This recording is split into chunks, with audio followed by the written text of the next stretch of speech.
Barrister Sylvester Ezokennwa tugoro ugo Dika onye isi oche nke anọ nke izugbe n'otu ndọrọndọrọ ọchịchị All Progressives Grand Alliance APGA. Barrister Ezokennwa tụrụ ugo n'ọgbakọ izugbe nke otu ahụ maka afọ 2023 nke were ọnọdụ na nnukwu ụlọ ezumezu nke Anambra steeti dị n'Awka. Onye nta akụkọ anyị n'obi gọọmenti Ejike Abana ga-akọtọpụ akụkọ a.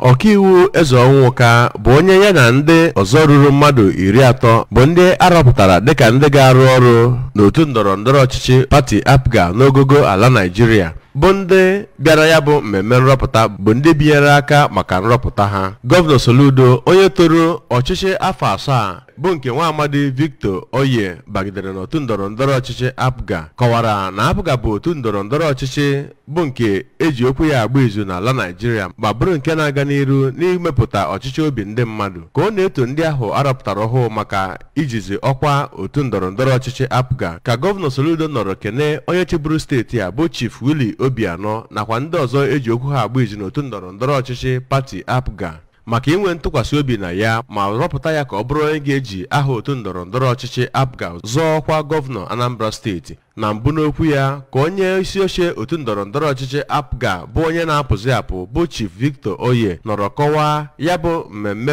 ọgbakọ APGA emere na Anambra steeti dịka ọgbakọ kacha mkpa nke otu ndọrọndọrọ ọchịchị APGA nwegoro na mpaghara ala Naịjirịa ma kọwaa na ya bụ mmemme bụ nke nyere ohere iji gbakọọ agamniru otu ndọrọndọrọ ọchịchị APGA ma nwekwa ike ịtụpụta atụmatụ ga-eduru ya bụ pati gaa n'iru n'afọ 4 dị n'iru. Ka ọ na-akọwa ihe iche aka mgbachere APGA ọbụna dịka ọ nọ dịka onye isi oche ya bụ otu ndọrọndọrọ ọchịchị ka Mazi Onye nọrọ kọwaa na n'agbanyeghị iche aka mgba ndị ahụ otu ndọrọndọrọ ọchịchị APGA gara n'iru na-enweta mmeri ma kọwaa na ya bụ ndị rụrụ ọrụ dịka ndị isi otu ndọrọndọrọ ọchịchị APGA bụ ndị na-enwe ọṅụ ọbụna dịka ha na-arapụ ọkwa ọchịchị. N'okwu nnabata ya ka ya bụ nwa amadi ya rọpụtara ọhụụ dịka onye isi oche otu ndọrọndọrọ ọchịchị APGA n'ala Naịjirịa bụ Ọkaiwu Ezokennwa nọrọ kọwaa na nrọpụta arọpụtara ya bụ nke na-egosipụta njem ọhụụ n'usoro odudu otu ndọrọndọrọ ọchịchị APGA n'ala Naịjirịa. Ya bụ mmemme ọgbakọ ndọrọndọrọ ọchịchị emere n'Awka bụ nke ndị ụlọ ọrụ INEC nke onye du ha bụ Mazi Festus Okoye letara anya ma bụrụkwa nke onye ji ọkwa national leader nke ya bụ pati bụ gọvanọ Chukwuma Soludo, nwunye ya bụ Onye, onye na-esote aka na-achị steeti a bụ Onye Ibezim, okwupụta okwu ụlọ omebe iwu Anambra steeti bụ Right Honorable Uche Okafọ, Ambassador Bianca Odumegwu nakwa ndị ukwu ndị ọzọ eji okwu ha agba izu n'otu ndọrọndọrọ ọchịchị ahụ bụ ndị bịara. Chief Willie Obianọ, Victor Oye, Chief Emeka Sebodo, Veji Etiaba, Ambassador Bianca Odumegwu,